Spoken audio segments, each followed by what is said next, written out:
प्यारे बच्चों नमस्कार। एलजीआर स्टडी में आप सभी का स्वागत है। जैसा कि आप सभी जानते हैं कि गणित में अभी हम लोग जो वास्तविक संख्याएं चैप्टर है वह पढ़ाई कर रहे हैं और इसका अभी हम लोग बेसिक कंसेप्ट जो है ना देख रहे हैं। और इस चैप्टर का आज आपका 3rd क्लास होने वाला है। 2 क्लास ऑलरेडी हम लोग कर चुके हैं और आज हम लोग तीसरे क्लास में उपस्थित हुए हैं। काफ़ी ज़्यादा महत्वपूर्ण कंसेप्ट डिस्कशन करने वाले हैं और आपको पता होना चाहिए कि बेसिक कंसेप्ट प्यारे बच्चों बहुत ही ज़्यादा क्या होता है, महत्वपूर्ण और बहुत ही ज़रूरी होता है किसी भी चैप्टर को अच्छा से समझने के लिए। तो शुरू करेंगे।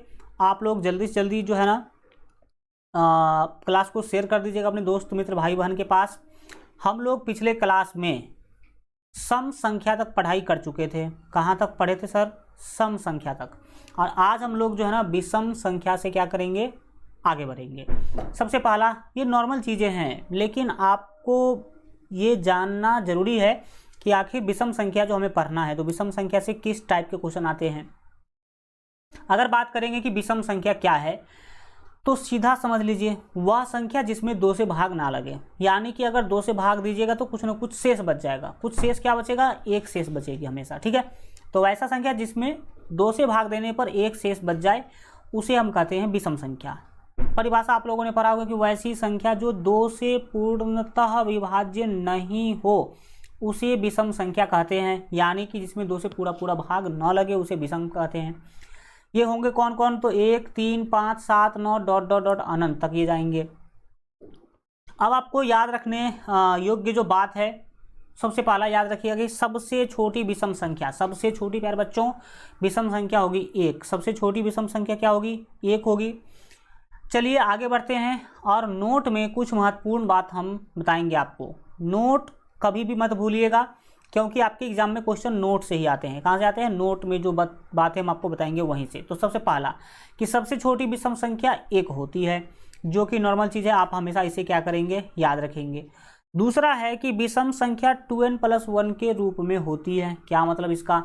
विषम संख्या जो है वो 2n+1 के रूप में होती है। आप अभी देखे थे विषम संख्या 1, 3, 5, 7, 9, 11 ये सभी थी विषम संख्याएं।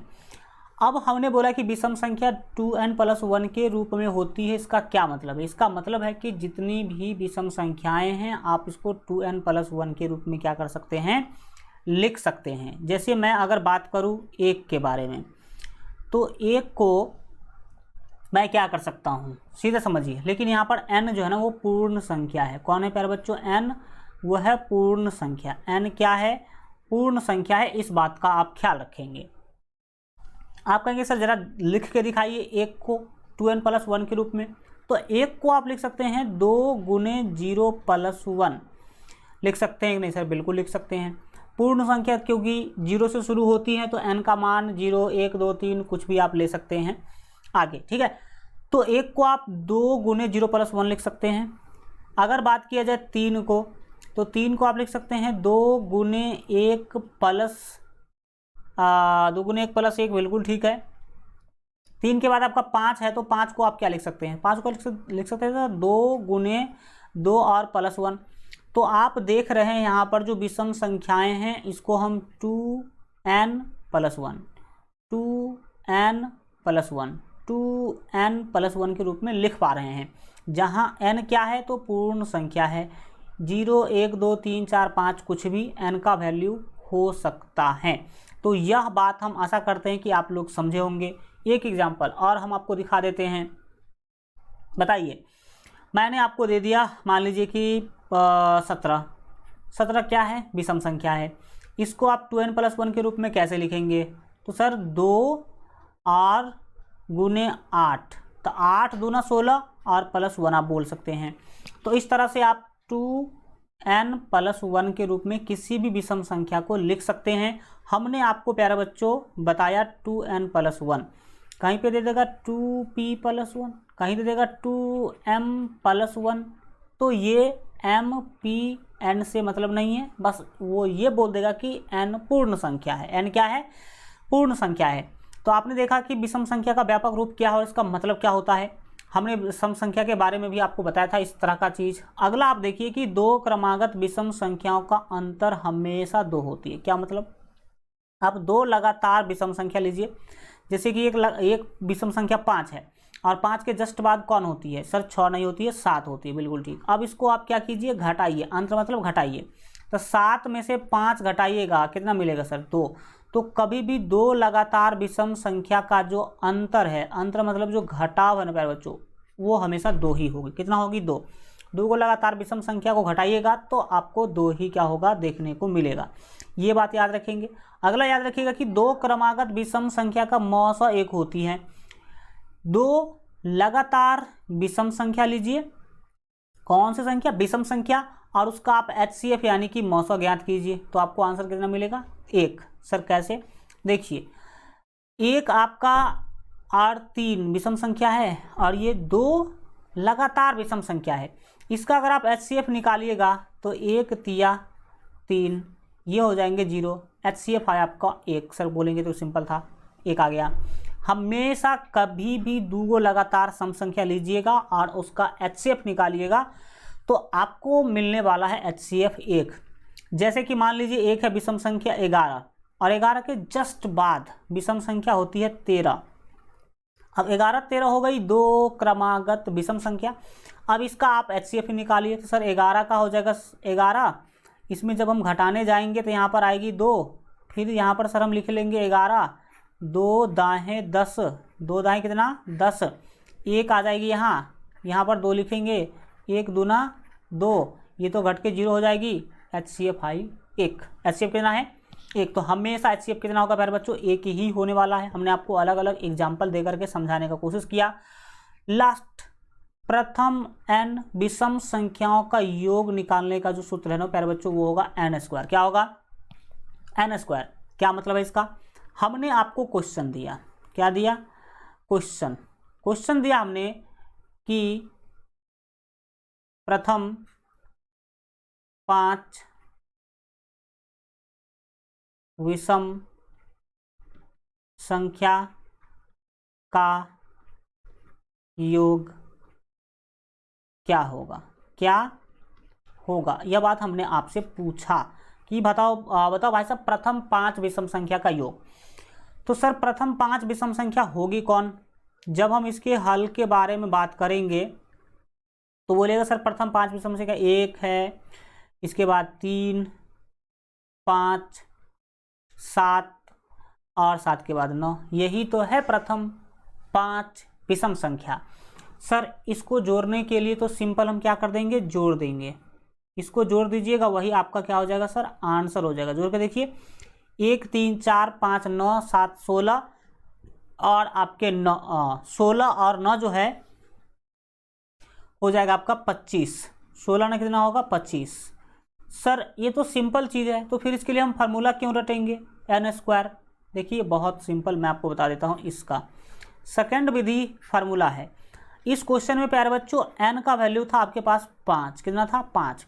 अब आपको योग निकालना है। क्या निकालना है? योग विषम संख्याओं का। प्रथम 5 विषम संख्याओं का अगर योग निकालना है तो फार्मूला लगा दीजिए n²।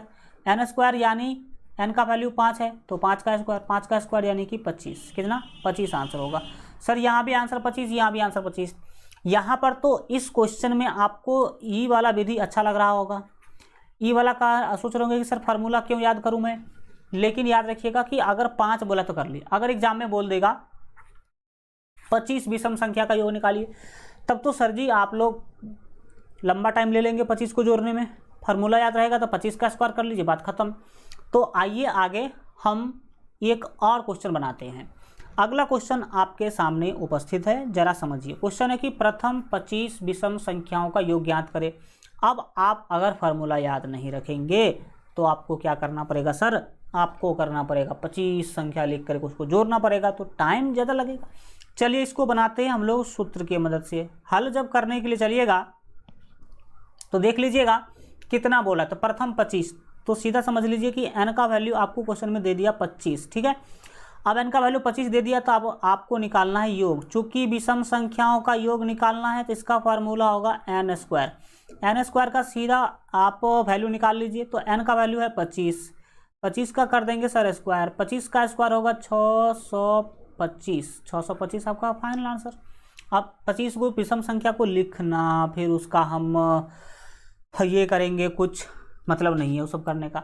तो आपने देखा कि कैसे आप जो है इस तरह के क्वेश्चन का क्या कर सकते हैं, आंसर निकाल सकते हैं।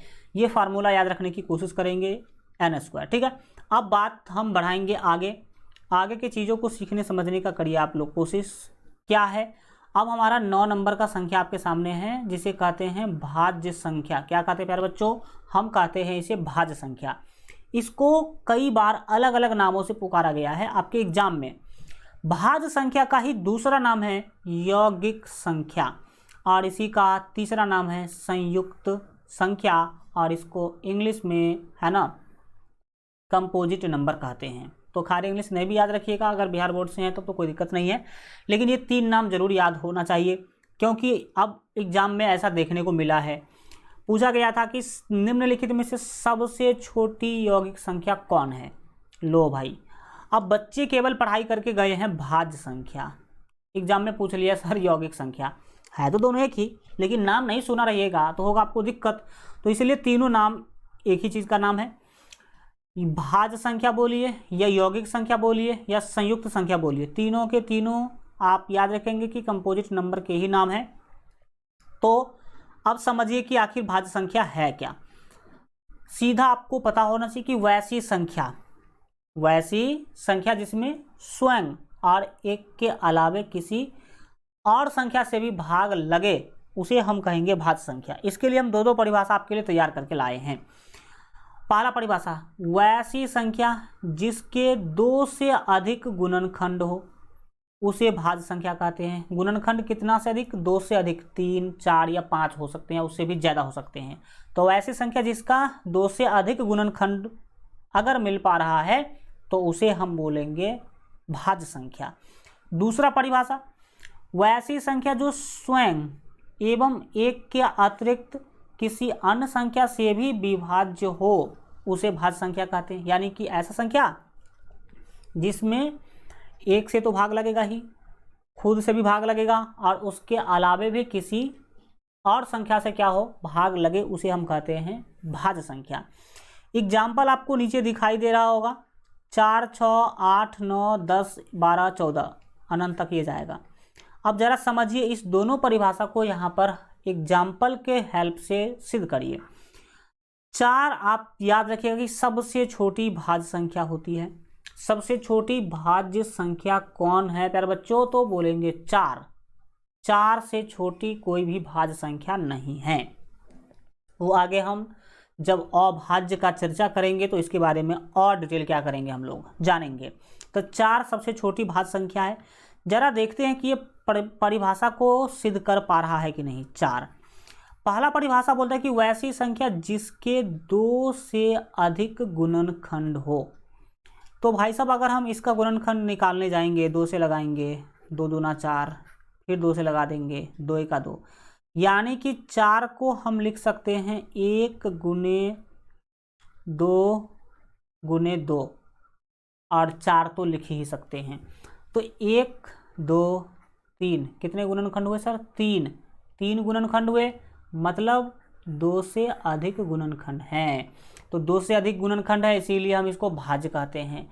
दूसरा परिभाषा बोलता है कि स्वयं एवं एक के अतिरिक्त किसी अन्य संख्या से भी विभाज्य हो। तो 4 में प्यारे बच्चों 1 से तो भाग लगेगा ही, और 4 से भी लगेगा, और 2 से भी भाग लगेगा प्यारे बच्चों। तो इसका मतलब है कि स्वयं और 1 के अलावे भी किसी दूसरी संख्या से भाग लग रही है, जो कि है 2। तो इस 2 कारणों से 4 जो है ना वो भाज्य संख्या है।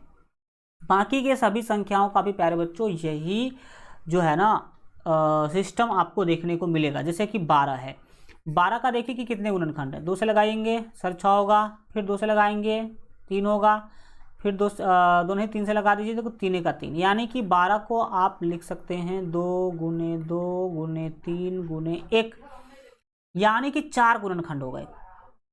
4 गुणनखंड मतलब 2 से अधिक गुणनखंड। तो जिसके 2 से अधिक गुणनखंड हो उसे प्यारे बच्चों हम कहते हैं भाज्य संख्या, या उसे ही यौगिक संख्या कहते हैं, या उसे ही संयुक्त संख्या कहते हैं, इंग्लिश में कंपोजिट नंबर कहते हैं। दूसरा बात कि एक और खुद के अलावे भी भाज्य संख्या में किसी दूसरी संख्याओं से, तीसरी संख्याओं से भाग लग सकती है। तो 12 में देखिए 1 से लगेगा, 12 से भी भाग लगेगा, इसमें आप 2 से भी भाग लगा सकते हैं और 3 से भी भाग लगा सकते हैं, 4 से भी भाग लगता है 12 में, तो इसीलिए 12 भाज्य है। सबसे छोटी भाज्य संख्या 4 होती है, नॉर्मल सी बात है। अब दूसरा याद रखिएगा कि एग्जाम में क्वेश्चन अगर पूछेगा निम्नलिखित में से कौन सबसे छोटी संयुक्त संख्या है, तो क्या बताएंगे? या ऐसे पूछ लेगा कि सबसे छोटी यौगिक संख्या है, तो आपका आंसर होना चाहिए 4। संयुक्त संख्या या यौगिक संख्या हम भाज्य संख्या को ही बोलते हैं।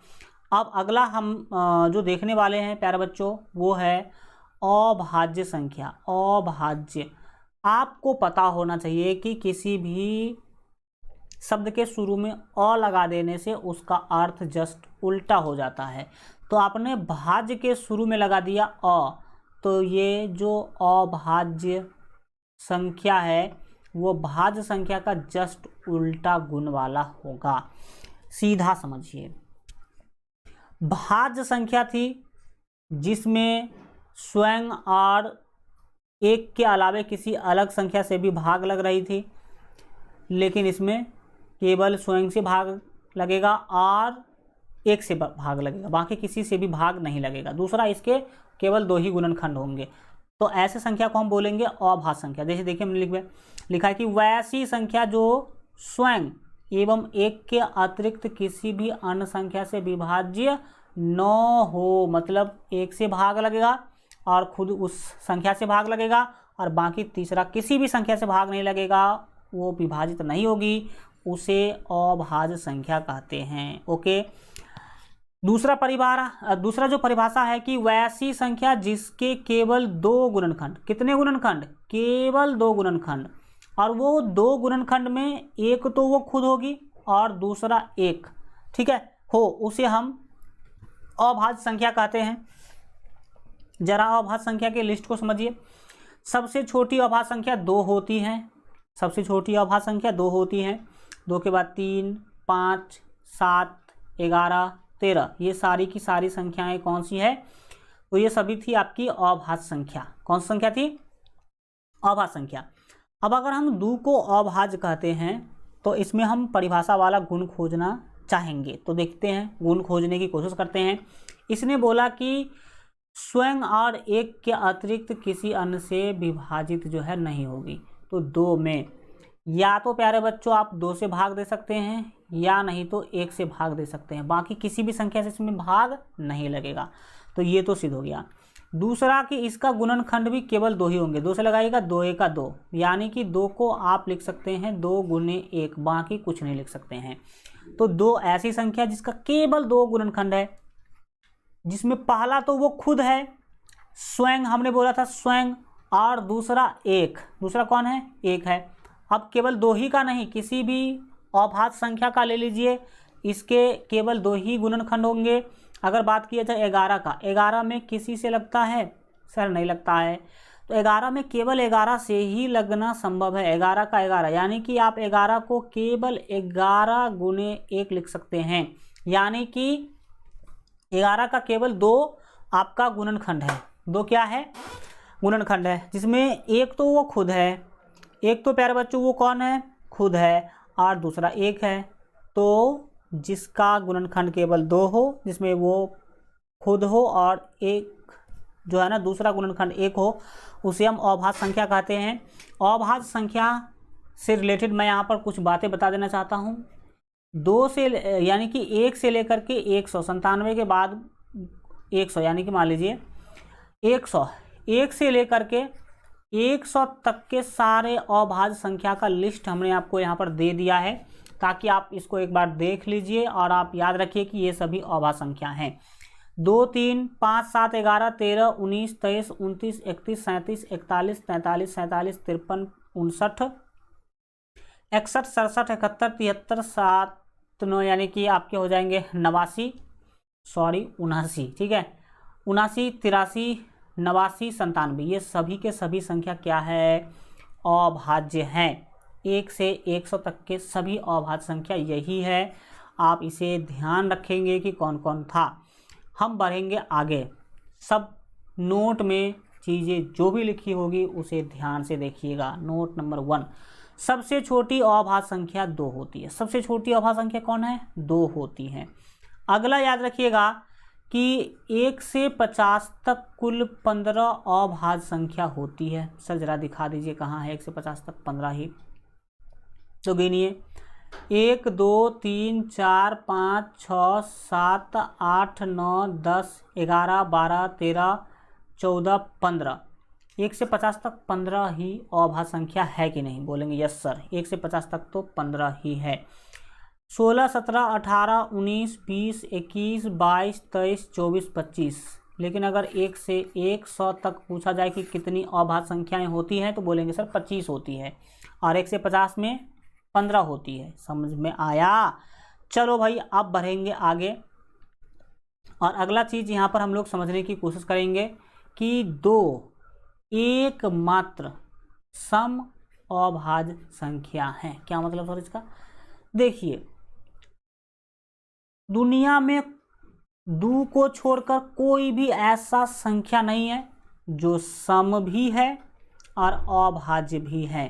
केवल 2, एकमात्र का मतलब है केवल दो ही ऐसा संख्या है जो सम भी है और अभाज्य भी है। अगर सम अभाज्य संख्या का लिस्ट आप यहाँ पर देखेंगे तो आपको पता चलेगा कि यहाँ से लेकर के यहाँ तक में केवल यही सम है, बाकी सब विषम है। सब के सब क्या है, विषम है। यानी कि 2 ही एक ऐसी संख्या है जो सम भी है और अभाज्य भी है, इसीलिए 2 को हम लोग सम अभाज्य संख्या कहते हैं। क्या कहते हैं प्यारे बच्चों, सम अभाज्य संख्या। याद हो गया। तो दुनिया में केवल 2 ही है जो सम भी है और अभाज्य भी है। अगला कि सबसे छोटी भाज्य संख्या एवं सबसे छोटी अभाज्य संख्या का गुणनफल 8 होता है। क्या मतलब इसका, ये क्वेश्चन पूछा गया है इसलिए मैं आपको बता रहा हूं। सबसे छोटी भाज्य संख्या कौन है भाई साहब, सबसे छोटी भाज्य संख्या सर आप बोले थे 4 है, ठीक। एवं सबसे छोटी अभाज्य संख्या, सर सबसे छोटी अभाज्य संख्या 2 थी, इसका गुणनफल 8 होती है। बिल्कुल ठीक सर, आप तो बिल्कुल जो है यहाँ पे जादू बता रहे। तो गुणनफल कितना होगी, 8 होगी। अगर सबसे छोटी आपका भाज्य और सबसे छोटी अभाज्य का अगर योगफल पूछेगा तो 6 होगी, और अगर इसी का भागफल पूछा जाए तो 4 2 दूना 4 2 होगी, याद रखेंगे। और अगर अंतर पूछा जाए तो भी 2 होगी। तो ये चीज़ें आप याद रखने की कोशिश करेंगे। अब बढ़ेंगे अगले चीज़ों के ऊपर। 1 न तो भाज्य हैं और न ही अभाज्य हैं। क्या मतलब सर इसका, एक जो है ना नहीं भाज्य है नहीं अभाज्य है। एक को न तो हम भाज्य कहेंगे न ही अभाज्य कहेंगे। क्यों सर, क्योंकि एक में न तो भाज्य संख्या वाला गुण है और न ही अभाज्य संख्या वाला गुण है। भाज्य संख्या किसे कहेंगे, जिसका 2 से अधिक गुणनखंड हो।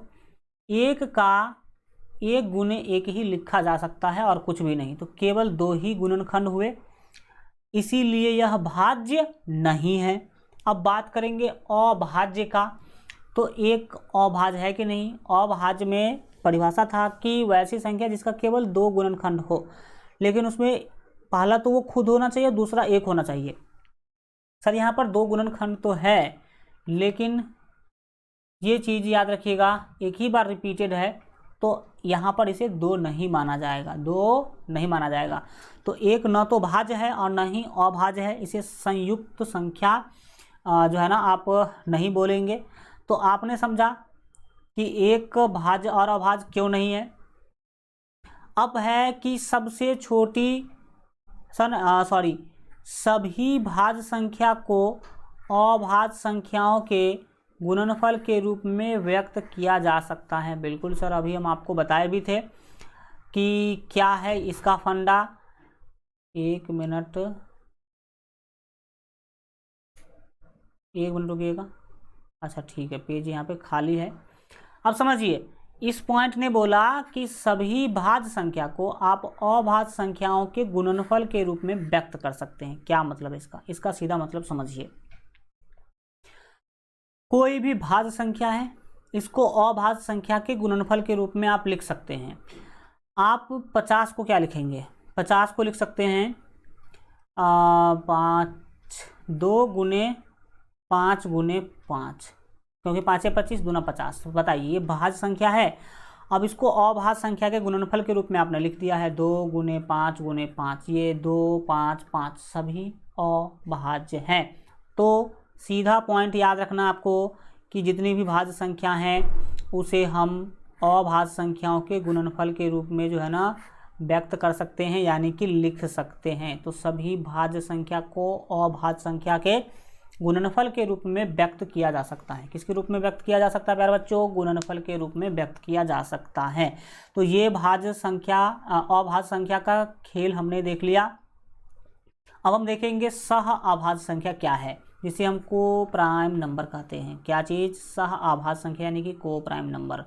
तो सीधा याद रखिएगा कि सह अभाज्य संख्या कौन होती है? वैसी दो संख्याएं जिसका HCF 1 हो उसे हम सह अभाज्य संख्या कहते हैं। यानी कि दुनिया का कोई भी ऐसा दो संख्या जिसका HCF 1 हो उसे हम कहेंगे सह अभाज्य संख्या। और इसमें सबसे इंटरेस्टिंग बात याद रखिएगा कि कोई भी लगातार दो संख्या लीजिएगा ना, वो सह अभाज्य होती है। जैसे कि 75 और 76 लगातार दो संख्या है तो ये सह अभाज्य होगी, क्योंकि लगातार दो संख्या का HCF हमेशा 1 होती है। क्योंकि देखिए 75 का क्या लगाएंगे आप? 75 लगाएंगे, 1 घट के आएगा। यहाँ पर लिखेंगे आप 75, 1 से 75 में लगाएंगे 75 मरतबे, तो ये हो जाएगा प्यारे बच्चों 75, ये हो जाएगा 0, HCF आया 1। तो हमेशा याद रखिएगा कि कोई भी लगातार दो संख्या सह अभाज्य होती है, क्योंकि उसका HCF 1 होती है। दूसरी बात याद रखिएगा कि 1 और 2 सहअभाज्य है, 2 और 3 सहअभाज्य है, 9 और 11 सहअभाज्य है, 12 और 13 सहअभाज्य है। ये सभी के सभी लगातार संख्याएं दिखाई दे रही है। दूसरी बात याद रखिएगा कि कोई दो अभाज्य संख्या भी सहअभाज्य होती है। जैसे कि एक है अभाज्य संख्या 3 और एक है अभाज्य संख्या 11, तो यह दोनों भी सहअभाज्य है, क्योंकि इस दोनों का HCF जो है 1 होना चाहिए। देखिए 3 या 9, 11 में से 9 घटाइएगा तो प्यारे बच्चों 2 होगा। यहाँ पर लिखेंगे 3, 2 का यहाँ पर 2 लिखेंगे, घटाइएगा तो 1 आएगा। यहाँ पर लिखेंगे 2, 1 दूना 2, HCF तो आता होगा, तो HCF देखिए कितना है, 1 आया। तो दो अभाज्य संख्या भी सहअभाज्य होती हैं। यानी कि सीधे अपने दिमाग में बैठाओ, कोई भी ऐसा दो संख्या जिसका HCF 1 हो उसे हम कहेंगे सहअभाज्य। अब हम बढ़ेंगे आगे और समझेंगे कि भिन्न संख्या क्या होती है। सिंपल वाली बात, बट्टे वाली संख्या को भिन्न संख्या कहते हैं। सर आप बोलेंगे, याद रखिएगा कि भिन्न संख्या को P/Q के भिन्न संख्या P/Q के रूप में होती है। आप बोलेंगे सर कि P/Q के रूप में तो परिमेय संख्या भी होती है, लेकिन याद रखिएगा परिमेय संख्या भी एक भिन्न संख्या ही है, लेकिन सभी भिन्न संख्याएं परिमेय नहीं होती है। क्योंकि अगर कहीं पे लिखा है √2/5 तो ये भिन्न संख्या तो है, लेकिन ये परिमेय नहीं है। क्योंकि परिमेय होने के लिए इसे और इसे पूर्णांक होना चाहिए, P और Q को पूर्णांक होना चाहिए।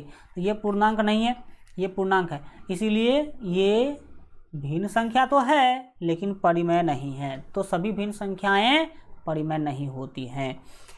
भिन्न संख्या P/Q के रूप में होगी। ऊपर वाला को अंश कहेंगे, नीचे वाले को हर कहेंगे। आंसर समझ में आ गया?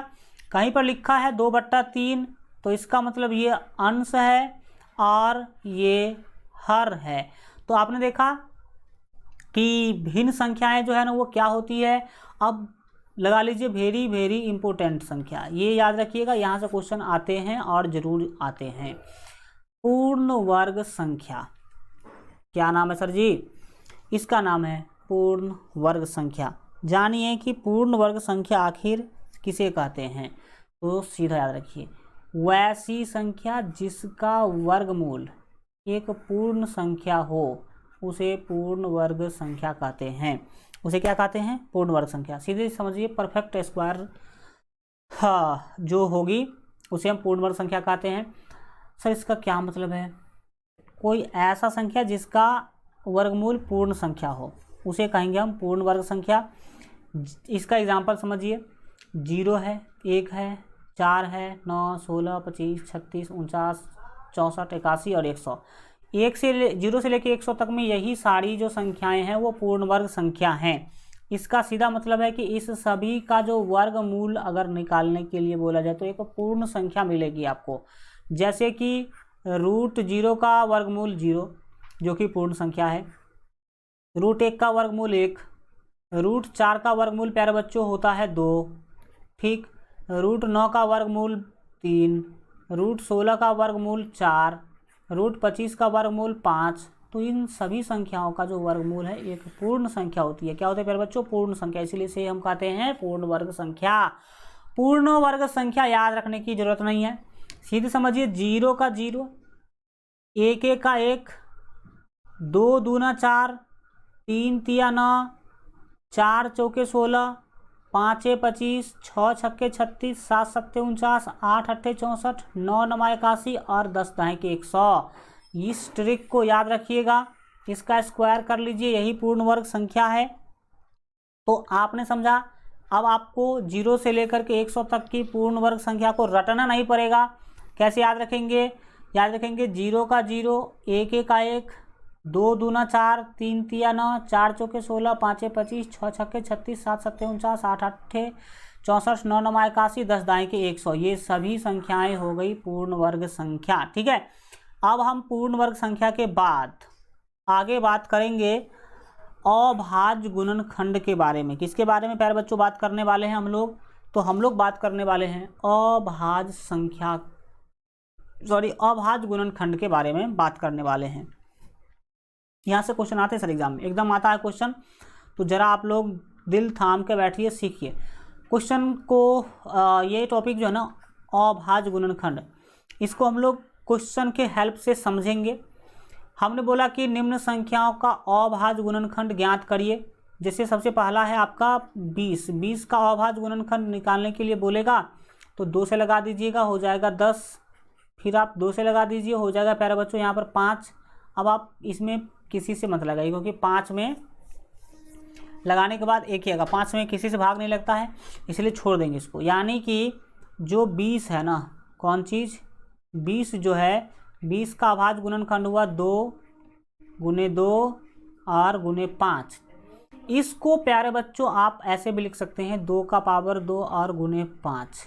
अब एग्जाम में क्वेश्चन पूछेगा कि 20 के अभाज्य गुणनखंड में 2 कितनी बार आती हैं? तो सर 2 आती है 2 बार। या इसको ऐसे भी पूछ लेगा कि 20 के अभाज्य गुणनखंड में 2 का घात कितना होगा? तो 2 का घात होगा 2। ठीक है, अगर मैं इसी तरह से आपको 75 का निकाल के दिखा दूँ, किसका निकाल के दिखा दूँ? 75 का। तो 75 में किसे लगाएंगे सर? 1 मिनट, यहाँ निकाल देते हैं। 75 का निकालिए एकदम मज़े से। सर 75 का निकालने जाएंगे ना तो हम सबसे पहले लगा देंगे 3 से। ठीक, लगा दीजिए। 25 तिया 75, 25 तिया 75। आप फिर लगा दीजिए 5 से, तो 5 25। यानी कि 75 का अभाज्य गुणनखंड होगा 3 गुने 5 गुने 5। इसको प्यारे बच्चों आप 3 गुने 5 का पावर 2 भी लिख सकते हैं। अब एग्जाम में क्वेश्चन कैसे आएगा? क्वेश्चन आएगा कि 75 के अभाज्य गुणनखंड में 3 कितनी बार आती है? तो बोलेंगे 1 बार। पूछेगा 5 कितनी बार आती है? तो बोलेंगे 2 बार। या फिर ऐसे पूछ लेगा कि 75 के अभाज्य गुणनखंड में 5 का घात क्या है? तो बोलेंगे 5 का घात 2 है। तो आपको अभाज्य गुणनखंड निकाल के दिखाना पड़ेगा। मैं 1 का और निकाल देता हूँ। मान लीजिए मैं निकाल देता हूँ 100 का। 100 में 2 से लगाएंगे तो ये प्यारे बच्चों होगा 50। फिर लगा दीजिए 2 से तो हो जाएगा आपका 25। फिर लगा दीजिए आप 5 से, तो 5 से 25। अब 5 में किसी से भाग लगता नहीं है क्योंकि 5 है अभाज्य। तो यानी कि आप 100 को लिख सकते हैं 2 गुने 2 गुने 5 गुने 5 इसी को आप 2 का पावर 2 और गुने 5 का पावर 2 भी लिख सकते हैं। अब एग्जाम में क्वेश्चन पूछ लेगा कि 100 के अभाज्य गुणनखंड में 2 का घात क्या है, तो बोलेंगे 2 है। बोलेगा कि 5 कितनी बार आया है, तो बोलेंगे 5 2 बार आया है, इसलिए तो 5 का पावर 2 लगाए हैं। जितनी बार आया होगा घात उतना, जितनी बार आया होगा घात उतना क्या कर देंगे, लगा देंगे। अब हम आशा करते हैं कि आप लोग 250, 500, 625, 9240 इस सब का निकाल के देखिएगा, घर पर कोशिश करिएगा, क्योंकि कोशिश करने वालों की कभी हार नहीं होती है।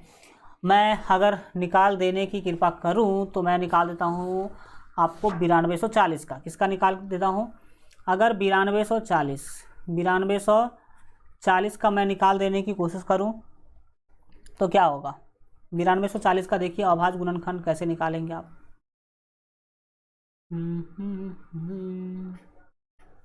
देखिए 9240 का कैसे निकालिएगा। सर जब लास्ट में 0 है तो आप बोले थे 2 से लगा देना, 2 से लगा दीजिए।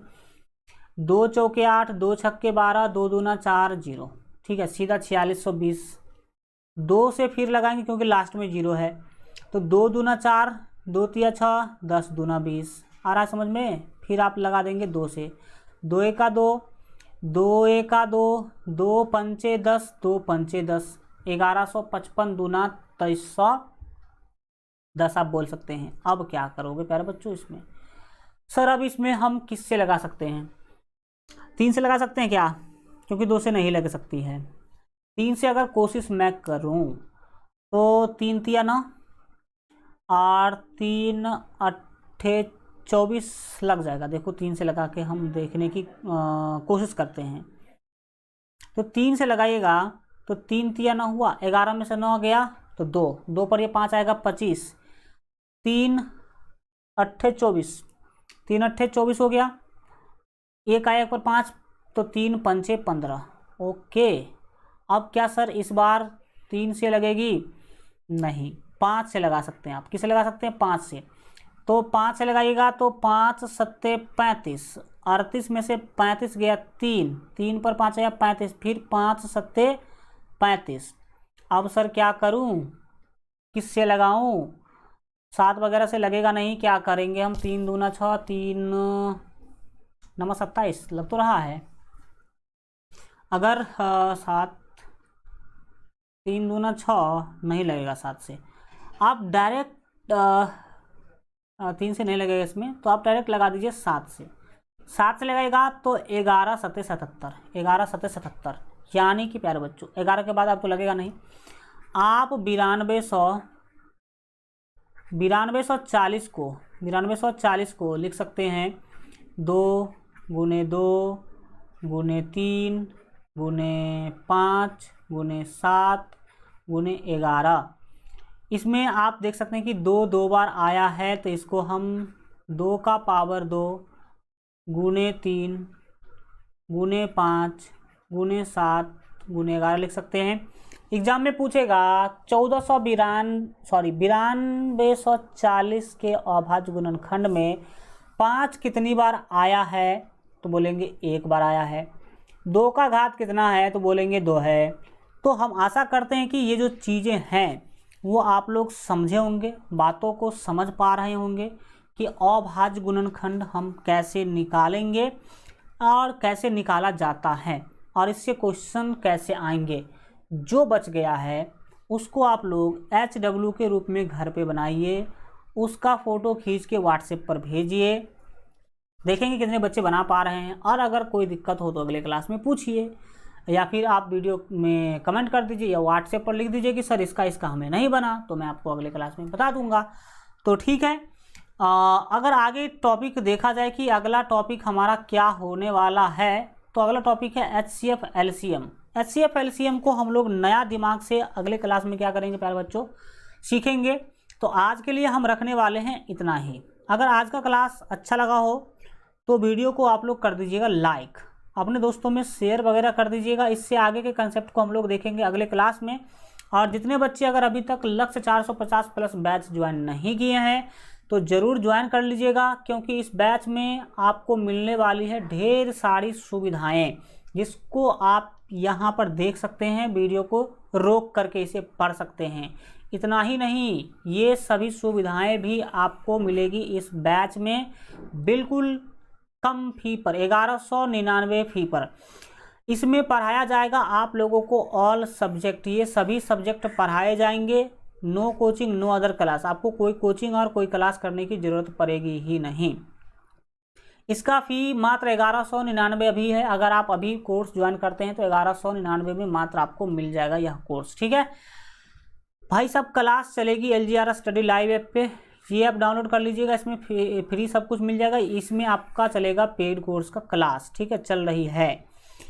अगर बात करें कि कोर्स कैसे ज्वाइन करें, तो इसके लिए आपको सबसे पहले इंस्टॉल करना है LGR स्टडी ऐप, रजिस्टर पर क्लिक करना है। रजिस्टर पर क्लिक करने के बाद आपको यहाँ पर क्या कर लेना है, तो सारा डिटेल भर के क्लिक कर दीजिए। फिर आप अपना क्लास सेलेक्ट कर लीजिएगा, 10th सेव कर दीजिएगा। इस तरह का पेज खुलेगा। इसमें आप प्यारे बच्चों पेड कोर्स पर जैसे ही क्लिक कीजिएगा तो आपके सामने ऐसा पेज खुलेगा। इसमें बाय नाउ पर क्लिक कीजिएगा, पे ऑनलाइन पे क्लिक करके 1199 पे कर दीजिएगा, तो आपका कोर्स जो है ना परचेज हो जाएगा। आप अगर ऐप से पेमेंट नहीं करना चाहते हैं तो आप इस नंबर पर भी पेमेंट कर सकते हैं। कोई दिक्कत हो तो इस नंबर पर व्हाट्सएप या आप कॉल कर सकते हैं। QR कोड से भी आप पेमेंट कर सकते हैं, लालू कुमार के नाम से ये नंबर है, इस पर भी आप पेमेंट कर सकते हैं। तो हम आशा करते हैं कि आपको जानकारी समझ में आ गई होगी कि कैसे कोर्स ज्वाइन करना है, और सारा जो क्लास है आज का वो आपको अच्छा लगा होगा। Thank you so much, goodbye, take care. मिलेंगे हम लोग फिर अगले क्लास में।